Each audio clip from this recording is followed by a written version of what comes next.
Amen. Hallelujah. Are you ready, mga kapatid? Praise God. And as we open our Bible in the book of Hebrews, amen. Hebrews chapter 11, verse 1, 2, and 3. Amen. Praise God. At saka sa John chapter 15. Okay. Sabi dito, now faith is the substance of things hoped for, the evidence of things not seen.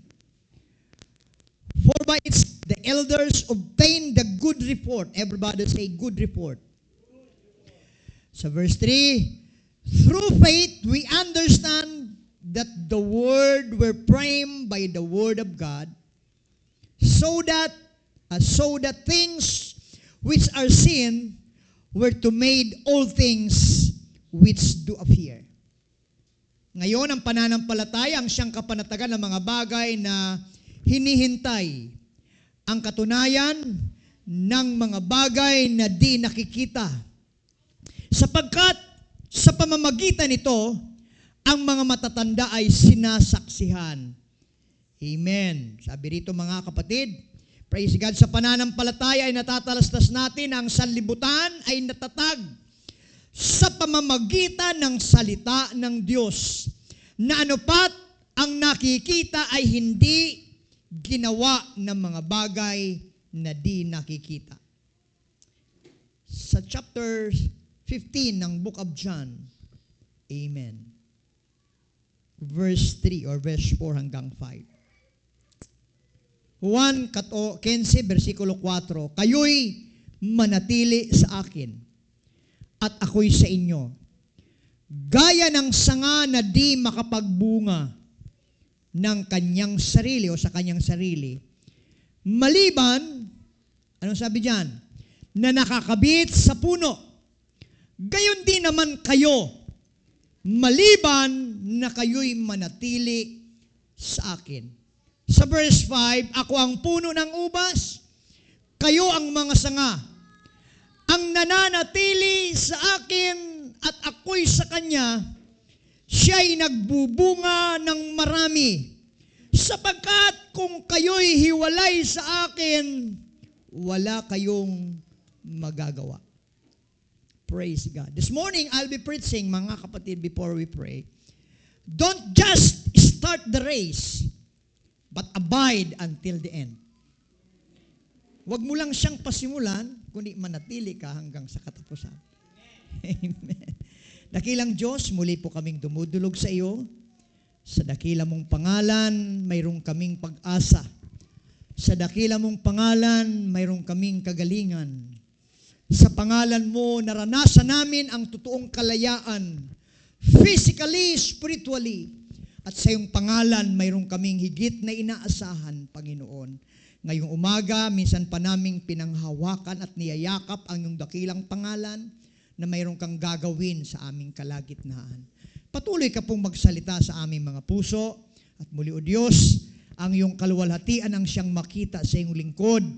Gamitin mo pong daluyan ng iyong mga salita, maging kalakasan ng bawat isa po sa amin. Ganun din sa aming mga viewers ngayon, saan man sila naroon, abutin mo po sila ng iyong dakilang kapangyarihan. Ipinagkakatiwala po namin sa iyong mga sandaling ito. Amen. As we come to your throne, as we come to your presence, Lord, accept our worship and sacrifice of thanksgiving. We love you, we praise you. To God be all the glory in Jesus' name. Everybody say amen. Don't just start the race, but abide until the end. You may be seated, mga kapatid. Hallelujah! Ito yung marami na nangyayari. Nagpasimula, hanggang 1 buwan, nawala. Nagpasimula, salamat, naka1 taon, nawala, mga kapatid. But once again, ang Bible po, ang Panginoon ay muling nagre-remind sa atin. Amen. Maybe this is, mga kapatid, ang 3rd Sunday before end of the year. Amen. Sino po sa inyo ang maraming pwedeng testify sa Panginoon sa mga nagdaang araw? Yes, kung iisa-isahin ko po tayo na magbibigay ng testimony about the things that God has done to us, mga kapatid, sabi nga kanina, mauubos ang isang araw. Hindi pa tapos, hindi pa natin masasabi lahat. Dahil totoo po na sa ating paglilingkod, amen, hindi nasasayang, hindi nababaliwala ang ating mga ginagawa sa Panginoon. Before, amen, we render anything to the Lord. Una na ang Diyos naglaan, nagbigay. Una na ang Diyos, mga kapatid, ang nagbigay para sa atin.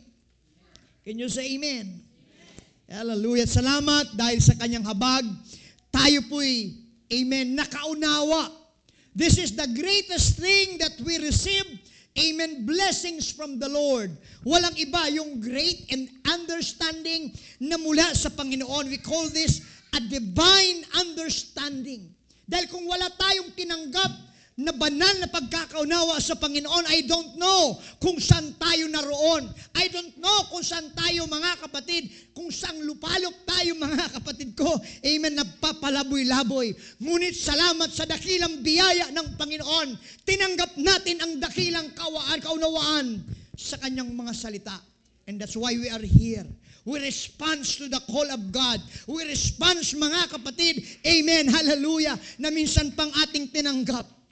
Kaya minsan pang sa ating pagtugon sa ating pong Panginoon, muli siyang nagpapaanyaya. Don't just start the race. Amen. Abide until the end. Kung napasimulan mo, don't stop. But pursue, abide until the end. Everybody say amen. The only thing that we can present and be measured by God, amen, is only our faith. Ang atin po lamang na pwedeng ialay sa Panginoon na Kanya itong nasusukat kung gaano ito kalaki, walang iba ang ating pananampalataya. Sabi nga kanina, ang pananampalataya ay siyang kapanatagan ng mga bagay na di natin nakikita. Ngunit panatag tayo dahil mayroong mga bagay tayong inihintay. Amen. But because of faith, mga kapatid, amen, pinaninindigan natin ang ating pinasimulan na doon tayo pinalalago ng Panginoon. Hallelujah. Sa totoo, iba-ibang measurement ng ating pananampalataya. Mayroong small faith, amen, mayroong big faith, mayroong pong great faith. Kaya lagi nating panalangin, mga kapatid, ay, Lord, increase my faith. Kasi kung ang ating pananampalataya nananatili lang nung ikaw ay nagpasimula, amen, there is a possibility na maaari kang titigil, maaari kang atras. But if you're desiring that your faith increase, amen, although may mga problema, may mga pagsusubok, may mga tayo inaharap, mga kapatid, sa ating buhay, amen, still, we will abide until the end. Everybody say amen. Tatlong bagay about sa faith, dapat ang faith natin, amen, is about, this is a faith that moves, gumagalaw. Everybody say amen. Yung pananampalataya natin buhay, kaya gumagalaw. Amen. Nagagamit natin dahil buhay. Ang ating faith, mga kapatid, dahil ito po ay, amen, sabi nga rito ay dapat kumikilos, gumagalaw. Mga kapatid, makikita yan sa ating pamumuhay. Makikita yan sa ating paglilingkod. Yes, mayroon pong paglago from little faith going to great faith.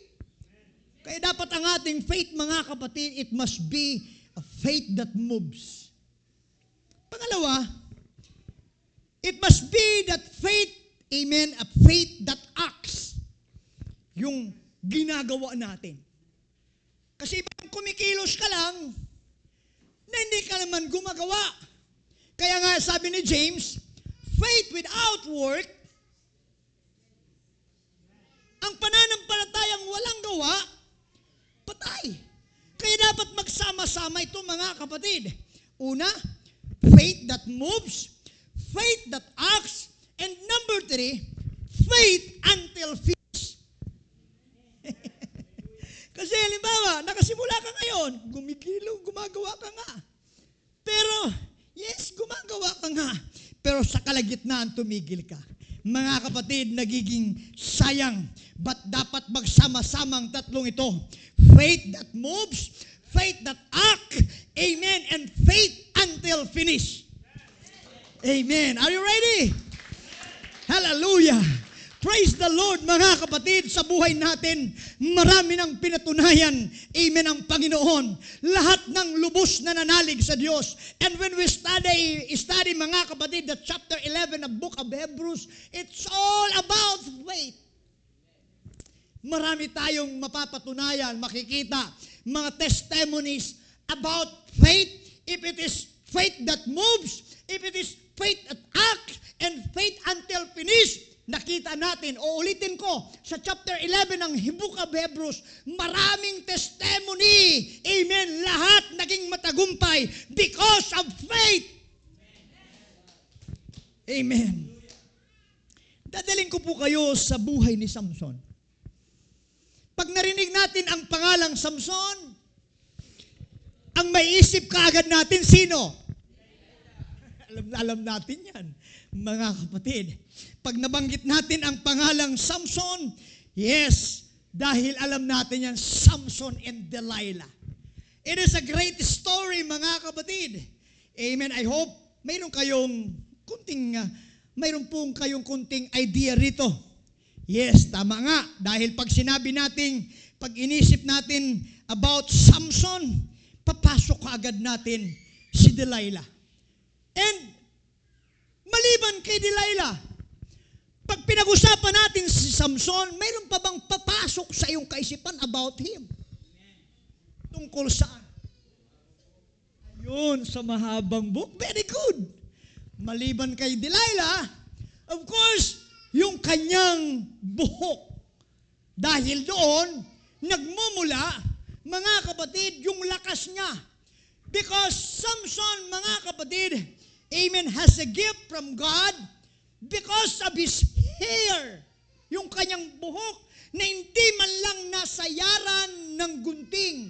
Mula sa kanyang pagkasanggol hanggang siya'y lumaki bilang isang Nazarite. Hindi Nazareth. Nazarite. Nazareno. Amen, hindi man lang kahit balbas niya, yung buhok niya sa ulo. Kaya yun ang gift sa kanya ng Panginoon. At doon galing ang kanyang lakas. But in our situation, it is comparing, mga kapatid, yung hair niya is about his calling. Yung kanyang pagkatawag. Kaya yung pagkatawag ni Samson, ang pinakang identity niya is yung kanyang buhok. Yung kanyang panawagan, yung tawag sa kanya ng Panginoon. Shall we say amen? Kung ating mapapansin, mga kapatid, sa buhay ni Samson before, makikita natin, si Samson was unstoppable. Lakas. Hindi kayang tumbahin. Amen. Hallelujah.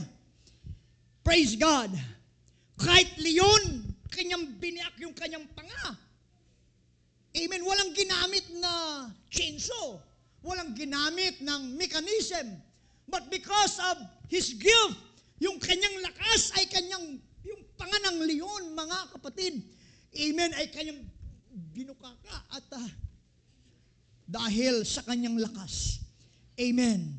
At yun ang isang patunay sa kanyang kalakasan. Samson was unstoppable, mga kapatid.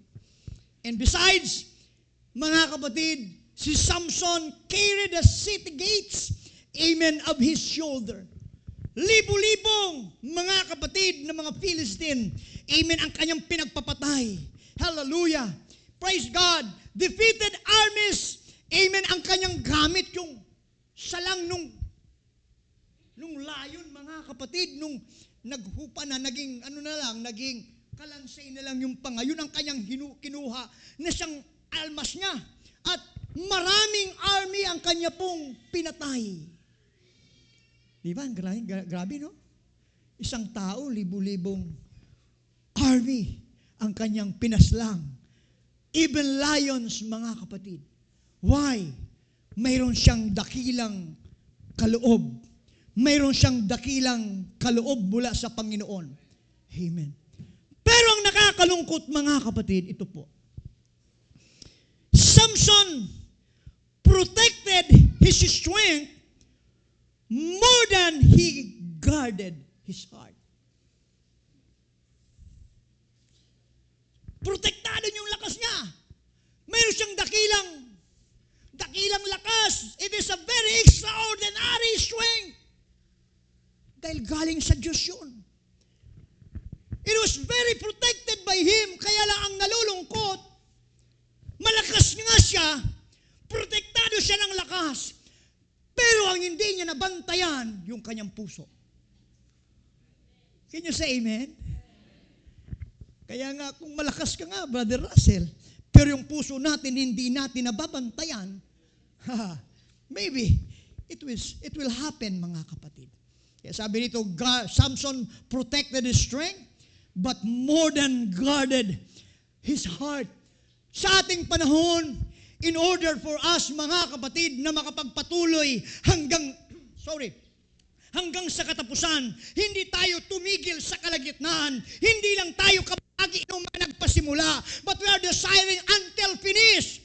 Amen. It is very necessary. We need to guard our heart. Bantayan natin ang ating puso na maaari ito isang araw pag hindi natin nabantayan. Ang puso ito ay madadaya. Ang puso ito, mga kapatid, ay mimimislead. Ang puso ito ay magkakaroon ng hindi maganda.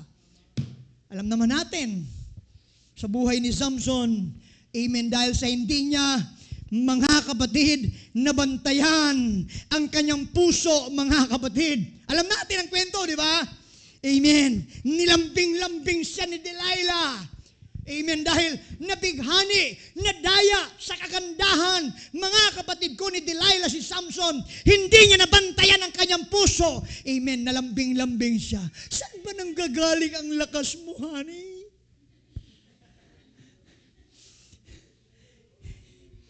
Sabi niya, pag tinalian mo ako ng yantok, wala na.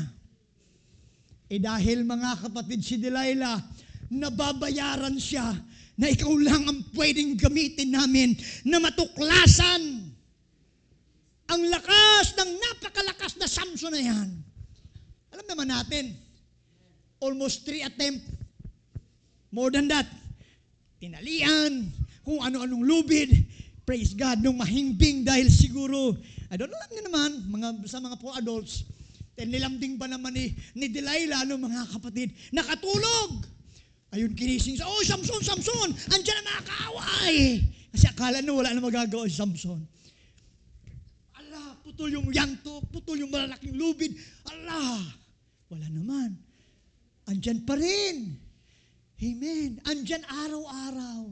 Nilalambing siya. Saan ba talaga? Niluluko mo naman ako, Samson. Hindi mo talaga ako mahal. Oh. Hindi mo sinasabi kung saan galing ang iyong lakas. Niluluko mo ako. Sabi mo ganito, sabi mo ganyan. Pero hindi naman pala. Sige, break na tayo.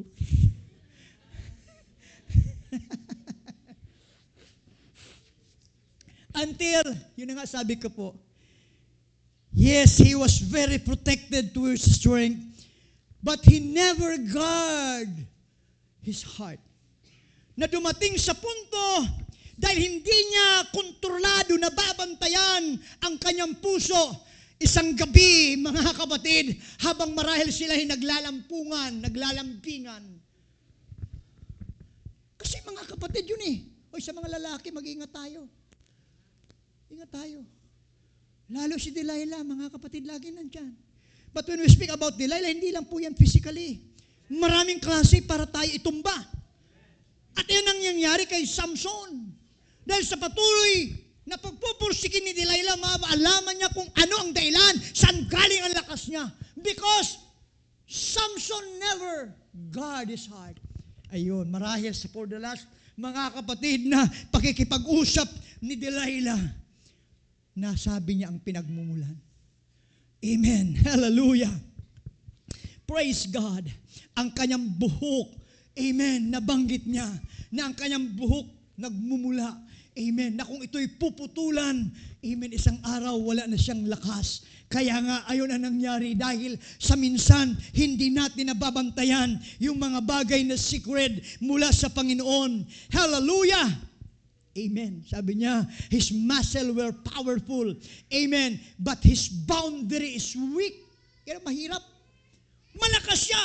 Pero kanyang boundary, yung kanyang bantay, amen, ay mahina.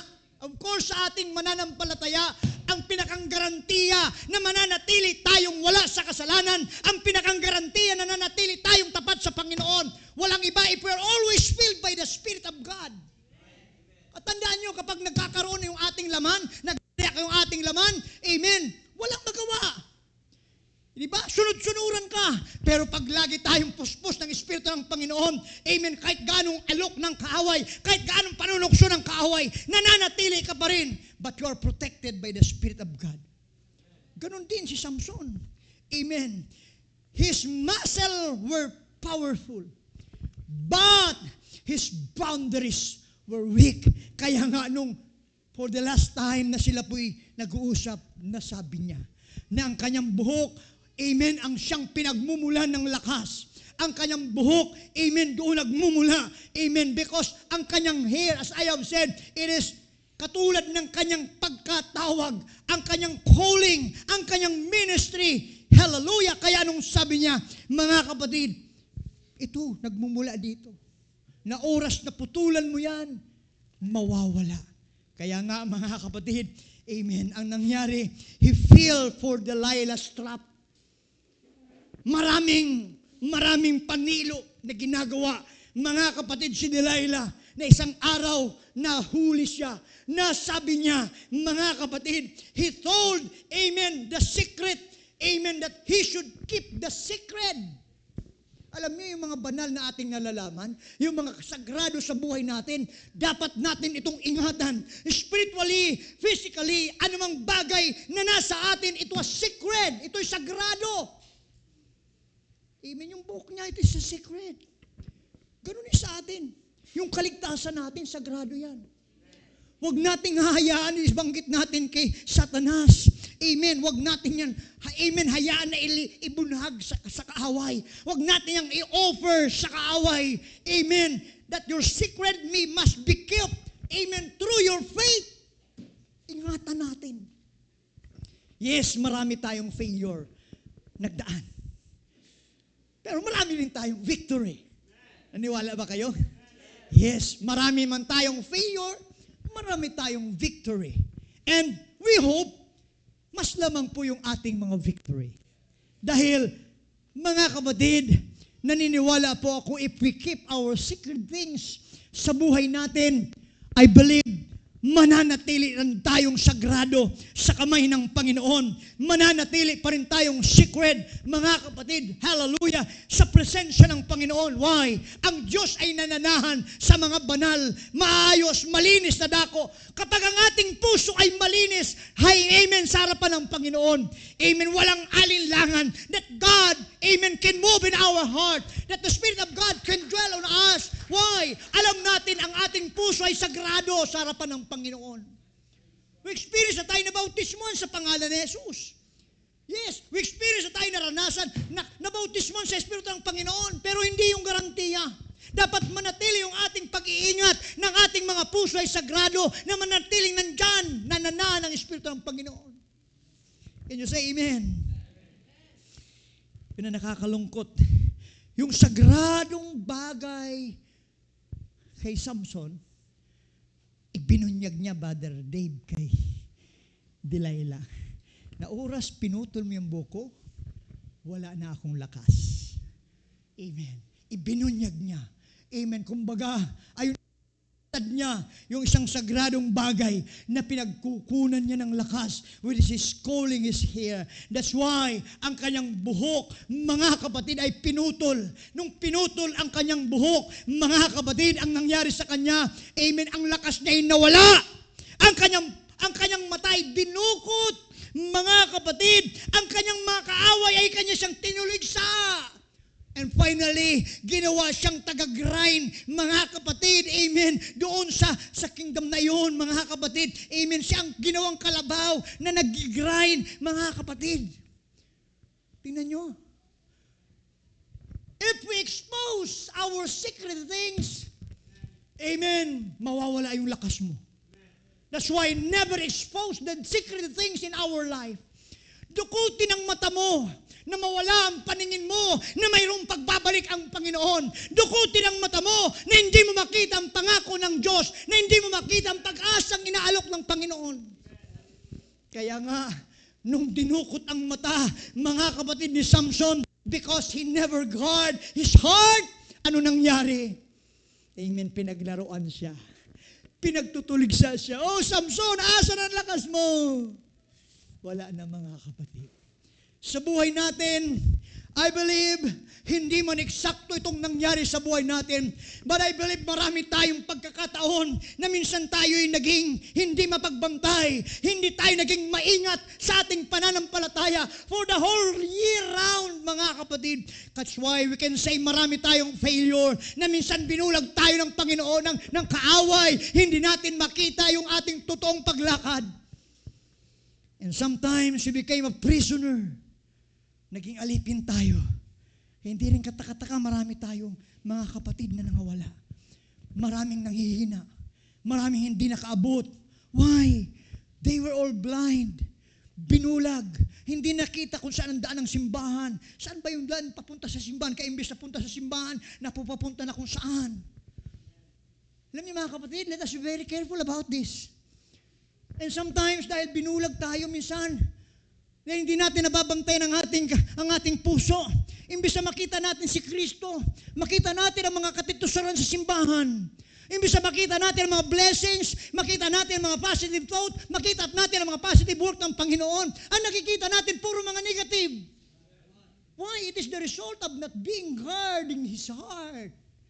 Pero kapag bantay natin ang ating puso, mga kapatid, still ang kalakasan natin mula sa Panginoon. Yes, kahit may problema man, kahit may katitisalan man, but still I'm looking to Jesus. That's why sabi ng Panginoon, looking unto Jesus, the author and the finisher of our faith. Kasi totoo po yun, pag tumingin ka sa tao, maraming discouragement. Pag tumingin ka sa tao, maraming katitisuran, maraming problema. Amen. Minsan nga, hindi mo na problema, pinoproblema mo pa kahit naiapitong ka. But if we look unto Jesus, maliban pa, binabantayan natin ang ating mga puso. Praise God. We never expose the secret things in our life. Ano yung mga secret things sa buhay natin? Yung ating pong personal encounter sa Panginoon. Amen. Huwag nating ipalit yung ating naramdamang kagalakan kapag nararamdaman natin ang presensya ng Panginoon, yung luha mo, sabat ang sipon mo, mga kapatid, because of the presence of God. Alam nyo, minsan, pag hindi natin nababantayan ang ating mga puso, ang nakikita natin yung mga bagay na hindi dapat nating makita. Why? Katulad ni Samson, binulag siya. Dinukot ang kanyang mga mata. Nag-isang become a prisoner. Nag-isang grinder. Ulitin ko ha, ito po'y sa kadahilanan na hindi niya binantayan ang kanyang sagradong bagay sa kanyang buhay. Hindi niya iningatan, amen, ang kanyang calling, yung kanyang buhok, mga kapatid. Hallelujah. Binaliwala niya. Kapatid, I hope papasok tayo sa panibagong taon, 2026. Mga kapatid, yes, I am not telling you that I am a perfect, but let us all desire ano mga bagay na nagiging sagabal sa ating paglilingkod. Amen. Naging karanasan natin na tayo linugmok, naging karanasan natin na tayo pinadapa. Amen. Because sometimes, hindi natin nababantayan ang ating puso, mga kapatid. Hindi natin nababantayan na pag-iingatan ang ating katawagan bilang mga anak ng Panginoon. But Samson lost everything. He once took for granted. Ito kasi ang mahirap eh. Sa buhay ni Samson, yung lakas niya, he is looking very granted, looking for granted to sure.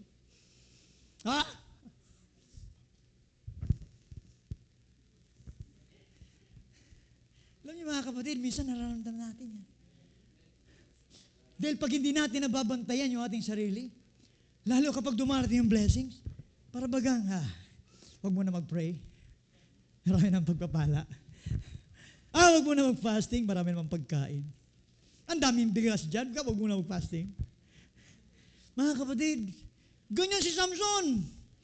But, ulitin ko, because, mga kapatid, Samson, amen, hindi niya binantayan yung kanyang puso. Amen. Samson lost everything. Imagine yung lakas niya. Ang dami niyang pinatay. Bumalik. Ang kabaliktaran, pinaglaruan siya. Alam niyo, ganun din na nangyayari sa isang tao. Hinahayaan niya ang kanyang paglilingkod na para bagang easy lang.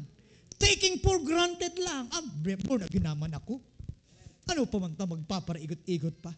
Nabautismuhan ako sa pangalan ni Jesus. Nakatanggap na ako ng Espiritu ng Panginoon katong 2020.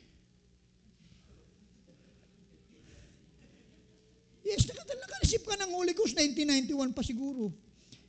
Kumusta ngayon? Nabautismo naman ako sa Espiritu ng Panginoon 2021 pa. Okay na to. Minsan para bagang taking for granted. Official nga niya ako eh. Minsan ganun pa din eh. Nagtitindog ako sa pulpito. Ang ganda kong umawit. Ang laki kong magbigay. Friend, don't take for granted about what you're doing. Why? Kapag hindi natin nabantayan ang ating mga puso, mga kapatid, it will bring that everything in our life will be lost. Ang Biblia po'y punong-puno ng illustration sa atin. Amen. Praise God. At minsan, nangyari na po sa atin yan.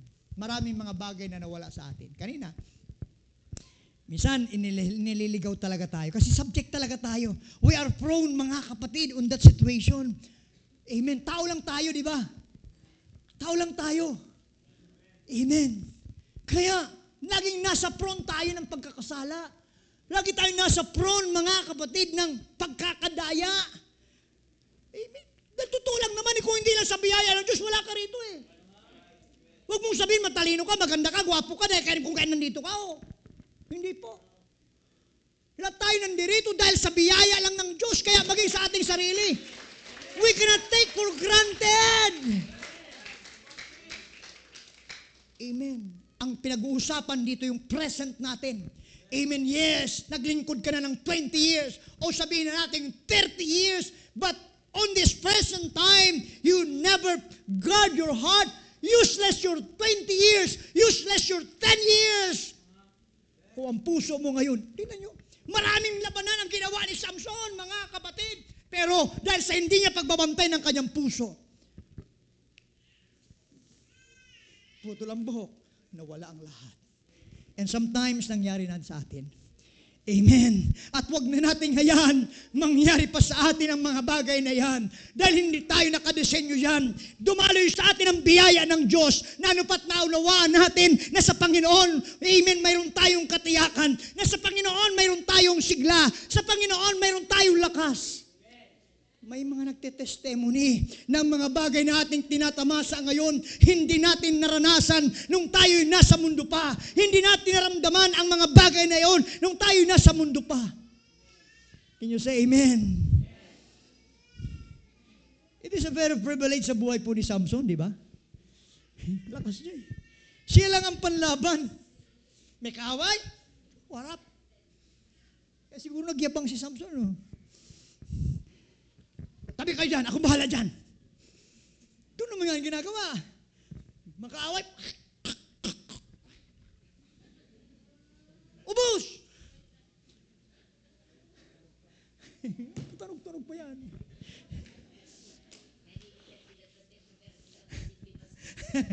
Sinusundan ako ni Nanay Luri. Isang araw makakakita na itong ating kapatid natin.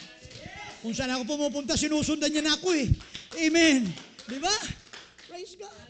Why? We believe on that because He is a miraculous God. Amen. Sa Kanya lang naman tayo umaasa.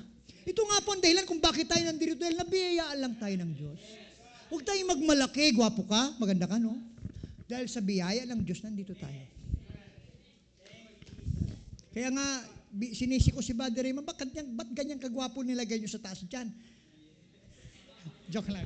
Introduction lang yun, mga kapatid. Introduction lang yun para naman medyo masigla kayo, mga kapatid. Okay, balik tayo. Ulitin ko ha, ang pinakang reason why si Samson ay naging ganon, because hindi niya pinahalagahan ang kanyang tawag, yung kanyang buhok, yung calling niya. Second one, hindi niya binantayang patuloy yung kanyang puso. At ang pangatlo, he exposed the secret things sa buhay niya. Kapag ang tatlong ito, mga kapatid, ay pinabayaan natin, maaari isang araw, hindi ka na Junjun, Samson ka na.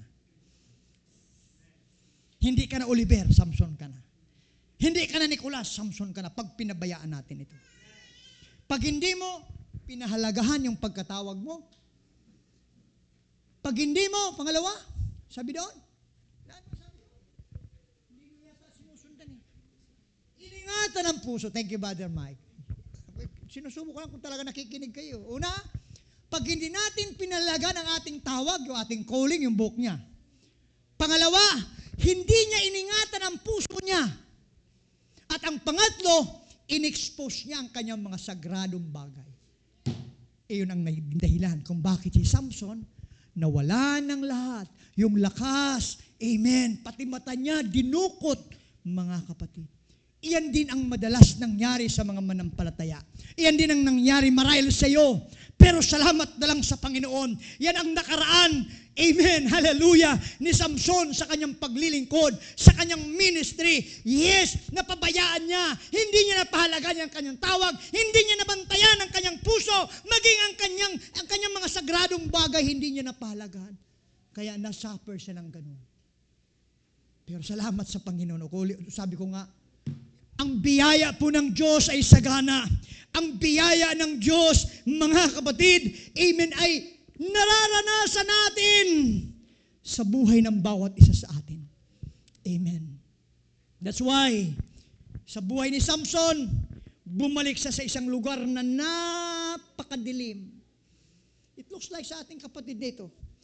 Amen. Pero alam niyo pa, si Nanay During, si Nanay Ason, hindi man sila physically makapag-evangelism, but they are very useful dahil ito po yung ating mga prayer warrior. Amen. Si Nanay Ason, matagal na natin itong kasama. Amen. I trust, mga kapatid. Amen. Isa po siya sa ating mga sundalo sa panalangin. Amen. Kung why we are here now today, mga kapatid, kung bakit ilan sa inyo nananatili, na maraming pagkakataon hinahatak kayo ng kaaway na para palugmukin, but there are some people, amen, nagpipray. Itong ating mga kapatid na ito, amen, ang mga ministry nito, bagamat hindi sila nakikita physically, but they're spiritual, mga kapatid, looking wide. Alam niyo, mga kapatid, napakaganda. Amen. Kaya salamat sa Panginoon. Hindi tayo nag-iimagod na tsagaan ito. Salamat, Buddy Oliver. Yung pinagtsatsagaan mo si Nanay During. Brother Buboy, kung sino man nagtsatsaga, kinanay Ason, mga kapatid. Amen. Just to came here to worship God. Why? Yung ministry nila. Amen. Siyang patuloy ating inaasahan. Amen. Sa tulong ng Panginoon. Alam niyo po ba na ang buhok pagkatapos naputulan? Mali ba lang kung talagang kalbo ka na ba, John? Pero ang buhok, pag pinutulan, of course, tutubo. Tutubo. Amen. Hallelujah. Sa ikalawang pagkakataon ni Samson, mga kapatid, yung kanyang buhok ay nagpasimulang muli na tumubo. Na bagamat nandun siya sa ganong kalagayan, napakadilim niya, ginagawa siyang laruan, amen, minamak siya, amen, ginawa siyang parang na pang-grind doon, mga kapatid. Pero, sa pagtubo ng kanyang buhok, it is another hope. Sabi kanina, this is the joy of hope. Everybody say amen. Hallelujah. His hair began to grow back. Amen. Not just hair, hindi lang buhok na tumutubo, kundi kasabay na tumutubo yung kanyang pag-asa. Yes, naalipin siya. Naalisan siya ng mata. Wala man siya ng physical na pangitain. Pero ang kanyang buhok, unti-unti niyang nahihimas, lumalago, na habang ito'y tumutubong muli, ito'y panibagong pag-asa. Amen. And it is not just a strength. Amen. But it is relationship with God. Dahil dumating sa punto nung ma-realize, mga kapatid ni Samson, hindi niya napahalagaan ang kanyang calling. Hindi niya nabantayan ang kanyang puso. Mga kapatid, hallelujah! Anong nangyari? He come to repentance. Amen. It is one final moment of repentance plus surrendering sa Panginoon. Yes, panibagong pag-asa. Kapatid, marami tayong mga failures, marami tayong pagkakataon. This year, 10-25, nadapa tayo, nalugmok tayo hanggang sa tayo parang gumagapang na lang. Pero mayroong buhok na muling tumutubo. Amen. At as a hair of strength, a hair of hope. Amen. Hindi lang, amen, hallelujah, ang kalakasan na ating muling matatanggap, kundi ito'y muling ating relasyon sa Panginoon mabuo. Dahil yung hindi natin nabantay yung ating puso, iba yung ating minahal. Kaya nga minsan, nagtatanong, sino ba talaga sa kanilang dalawa o sa kanilang tatlo? Si Aida, si Lorna o si Fe? Minsan ganun din tayo, itatanong, Panginoon, ako ba talaga o siya? Diba may mga awit na ganun? Sa palagay niyo mga kapatid, siya ang Panginoon ba o kung sino? Lahat na nagmamahal sa Panginoon, magsabing Amen. Hallelujah, kapatid. Mahalaga po ang nangyari sa buhay natin. Yes, it is just a lesson. Anumang bagay na mayroon tayo, ito yung magandang bagay na ginawa ni Samson. Amen. After sa kanyang ginawa, amen, ang buhay niya ay napariwara. Ang kanyang buhay niya, mga kapatid, ay, ayun, binukot, nawala ang lakas, lost everything. But Samson, listen, Samson prayed for the first recorded time in the year. Nung kanyang nararamdaman na tumutubo, siyang ginawa sa kanya, ayun, ginagawa siyang tagagiling. Of course, napupuna niya siguro, tumutubo na. At nang nararamdaman niyang tumutubo ng kanyang buhok, amen, doon si Samson nagpasimula na manalangin. Amen. It is one final moment of repentance. Lord, patawarin niyo po ako. Hindi ko napahalagahan ang katawagan mo sa akin. Hindi ko binantayan yung aking puso. Hindi ko ningatan at inilahad ko ang mga sagradong bagay na nasa akin. Samson come to repentance in the sight of God. Amen. Kaya ano nangyari mga kapatid? God restored his strength. Not because of his hair, but because of his heart. Nung ibinalik ng Panginoon ang lakas ni Samson, hindi dahil mahaba muli ang kanyang buhok, kundi mas pinahaba ni Samson ang kanyang puso na bantay niya na sarado. Kapatid, maaari naloko ka nung isang araw, nung isang buwan, nung the other month. Nadaya ka, na nagkasala ka. Kapatid, hindi puli ko ang Diyos para limutin ang ating mga ginagawa. If we come to repentance, mga kapatid, hindi po titingnan yung ating mga kakulangan. Ang tinitingnan ng Diyos muli, amen, ang ating mga puso. How we offer again to the Lord. Kaya nung makita ng Panginoon, hallelujah, ang taos-pusong pagsuko ni Samson sa Panginoon, Lord, forgive me. I surrender my life to you. For the very last time, Lord, forgive me. Amen. Gusto ko pa rin pong ipaghiganti ang aking bayan sa pangduduwagi, sa pang-aalipusta. For the very last time, Lord, forgive me. Alam nyo, isang pagkakataon, mayroong magandang event, ang pinakang main na kanilang gagawin ay paglaruan si Samson. Na ipapakita sa bulwagan, ito yung kalaban nating matindi. Ito yung nagpatay sa inyong mga kasamahan. Ito yung nagpahirap sa atin dati. Kaya nagkaroon sila doon sila sa napakalaking bulwagan, mga kapatid.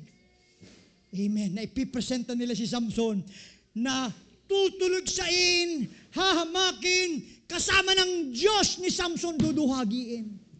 Pero hindi nila alam, si Samson ay muling may kalakasang galing sa Panginoon. Mayroong bata na nag-guide sa kanya. Sabi nun sa bata, dalhin mo ako sa pinakang pusod ng gusaling ito, doon sa haligi, at doon mo ako itabi, ihagis mo, itali niyo ako doon sa pinakang ground ng building na yun, ng gusali na yun. At para doon siya paglaruan. Alam niyo mga kapatid, marami tayong failure, ulitin ko. Would you accept that mga kapatid?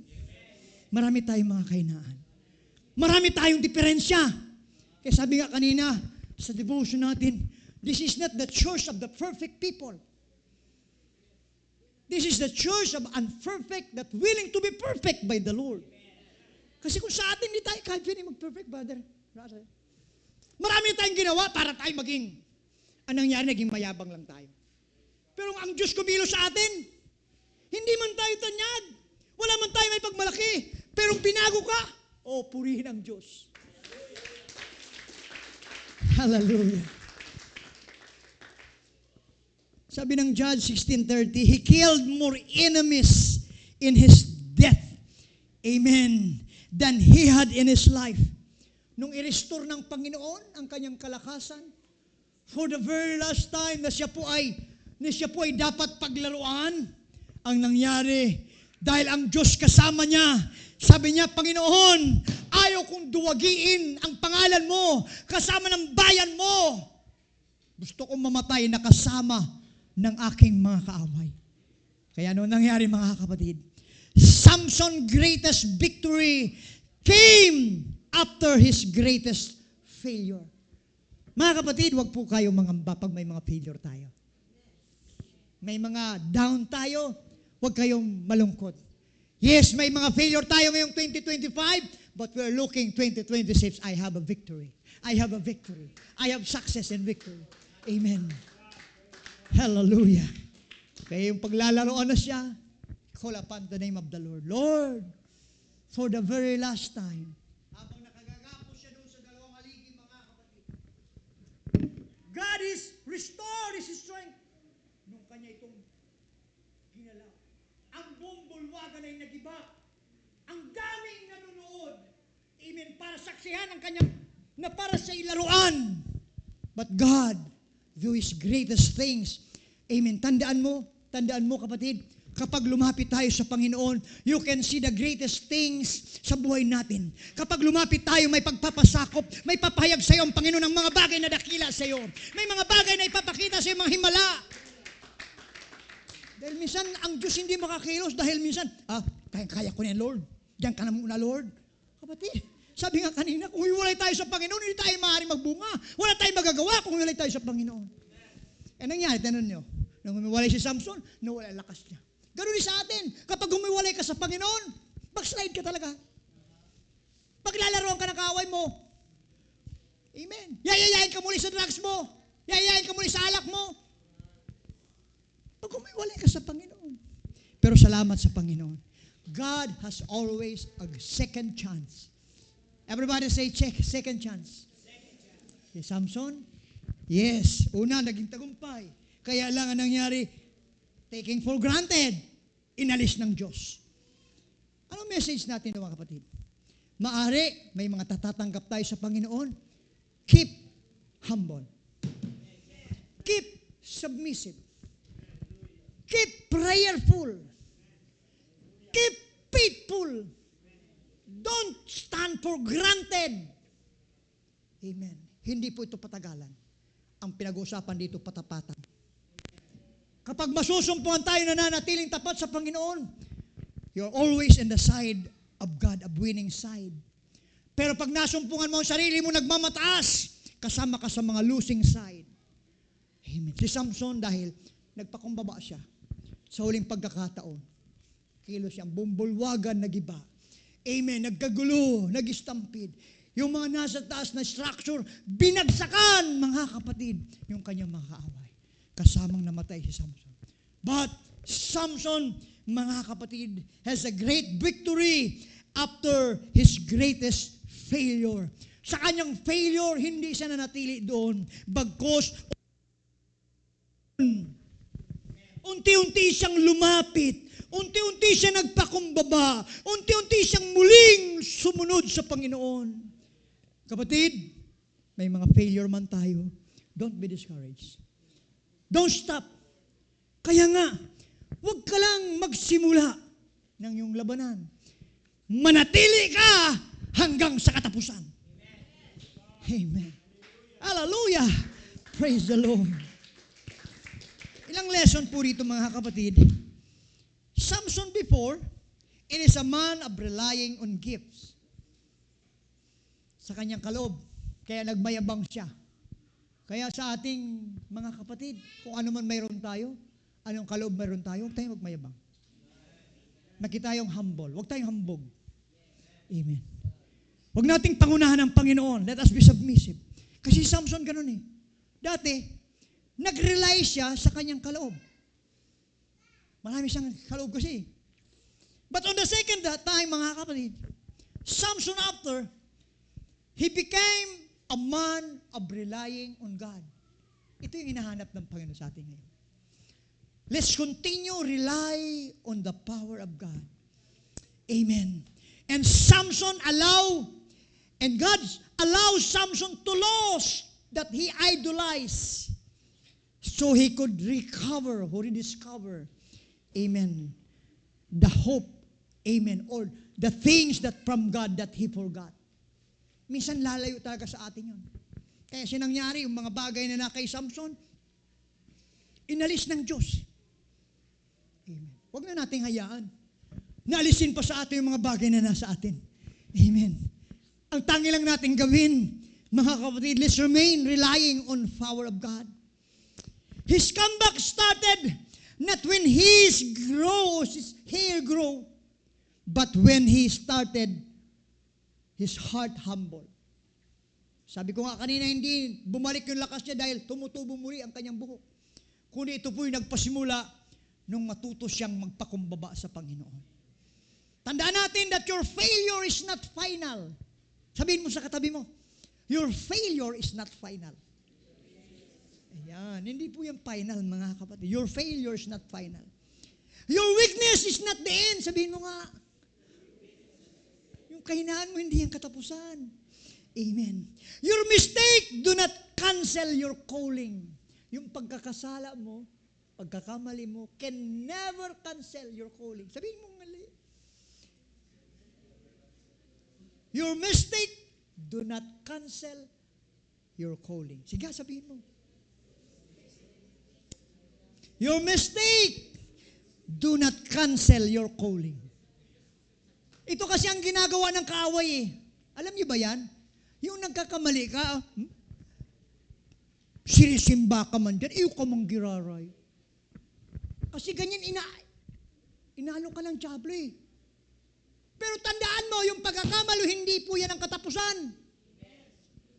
Yung failure mo, hindi katapusan. Katinan nyo, maraming nagtutulig sa atin. Hula ko, sige ka simba dyan, pero di ka man nagbabago. Kaya ikaw man, di ba ako nagbago? Talagang di pa to, hindi ka nagbago. Wag, ganun. Kasi minsan ganyan pag sinabi ka nagbabago, talaga di pa ako binabago, sukit yung taka. Wag! Kung nakakarinig man tayo ng ganun, accept that is challenge. Marami pa ba talaga tayong dapat? Yun. Kasi minsan kasi pag tinutulig sa tayo ganyan, lalabanan mo rin tuloy. Alalahanin mo, your failure is not final. Amen. Your weakness is not the end. Your mistake, amen, do not cancel your calling. Tinawag ka pa rin ng Diyos. Yung pagkatawag kay Samson na nanatili, nagkamali siya. Pero hindi yung katapusan. Kapatid, ulitin ko po, kasi nasa mga huling linggo na tayo ng taong ito. Yes, marami tayong failure, marami tayong mistake, mga kapatid, marami tayong weakness. Pero, mayroon tayong Diyos na nag-aantay lang na muling lapit natin ang ating mga puso.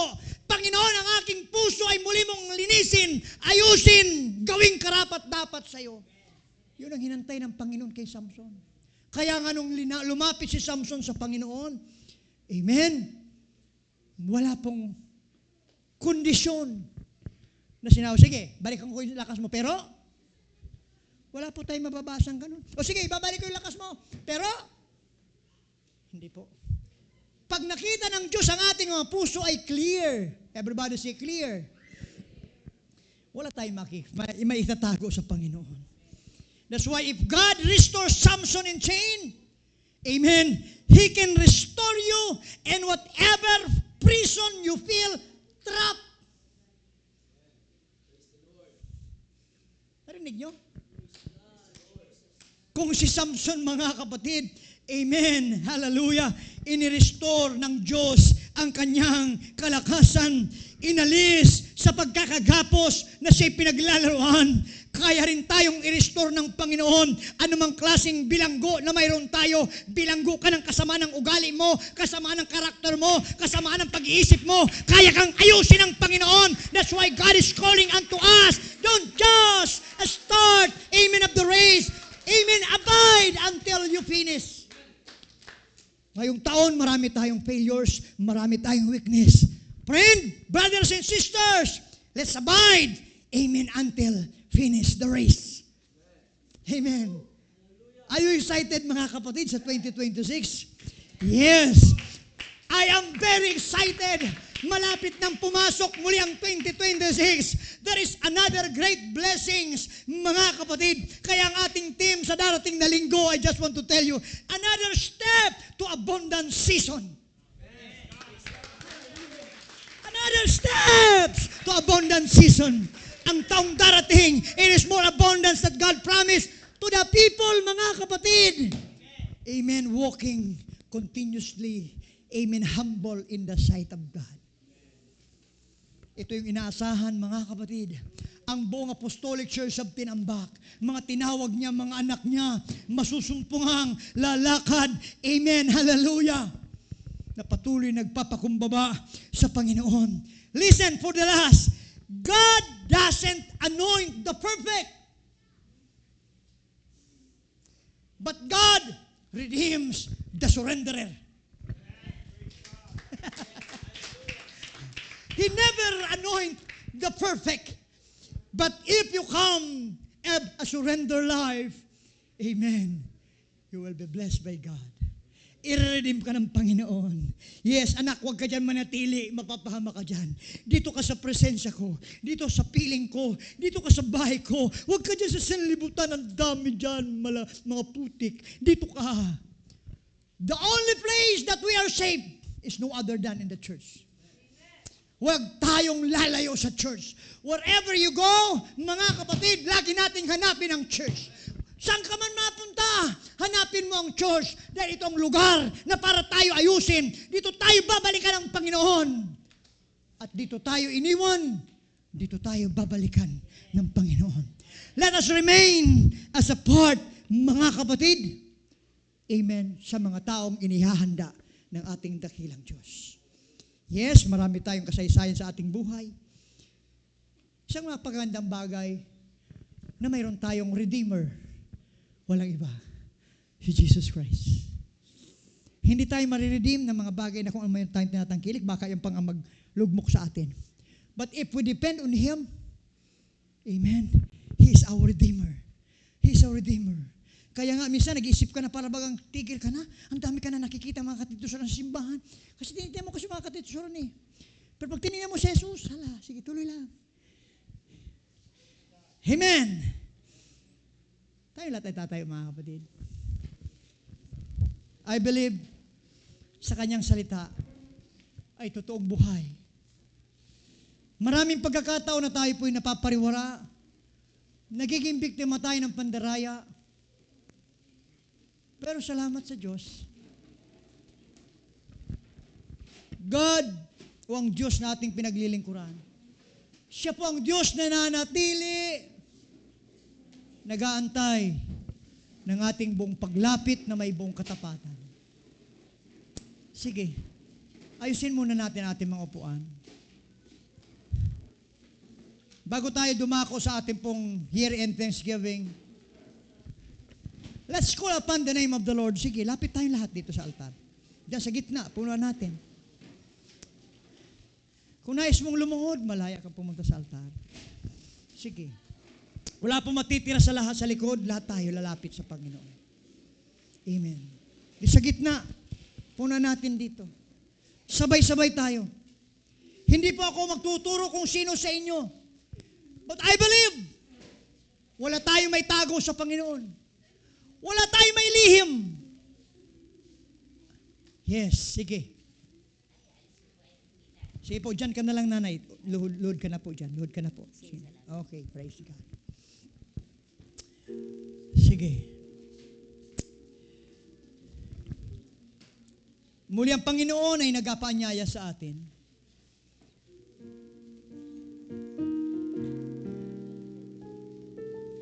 Don't just start the race. Amen. Don't just start the race. Gawin nating manatili hanggang sa ating matapos. Hanggang sa ating ma-fulfill ang ating mga ginagawa. Sige, pwede mo bang itaas ang iyong kamay? Habang nakataas ang iyong kamay, ito yung pagkakataon nating suriin ang ating sarili. Anong klaseng paglilingkod mayroon ka? Saan ka na nakarating sa paglilingkod mo? Nakikita mo ba ang iyong sarili na nanatili at nagpapatuloy? Kapatid ko, ang mga bagay nito'y hindi natin nararamdaman. It's about time for us. Ilagay mo ang iyong sarili. Huwag ka lang magpasimula. Manatili ka hanggang sa katapusan. Kung marami tayong naging mga failures, marami tayong kainaan, still, it's about time for us to come before His presence. Sabi natin na pakinggan, God never anoints the perfect, but He redeems. Amen.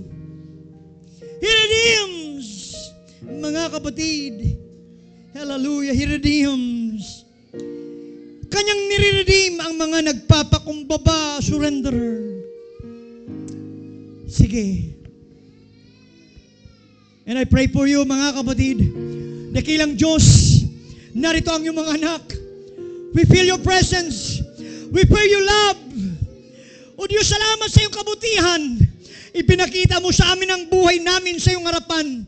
Na tunay nga po, wala kaming maitago, wala kaming mailihim. Ngunit salamat sa iyong dakilang biyaya na ibinigay mo sa amin.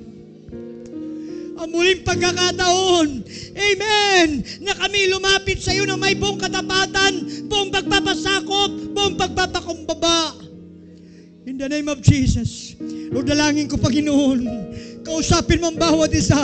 Continue to pour out your Spirit in every one of us today. Sige, mga kapatid, I feel the Holy Ghost. Purihin mo ang Panginoon. Kung may mga bagay kang dapat isuko, isuko mo. Kung may mga bagay kang dapat pagsisihan, pagsisihan mo. And once again, sige. Sige.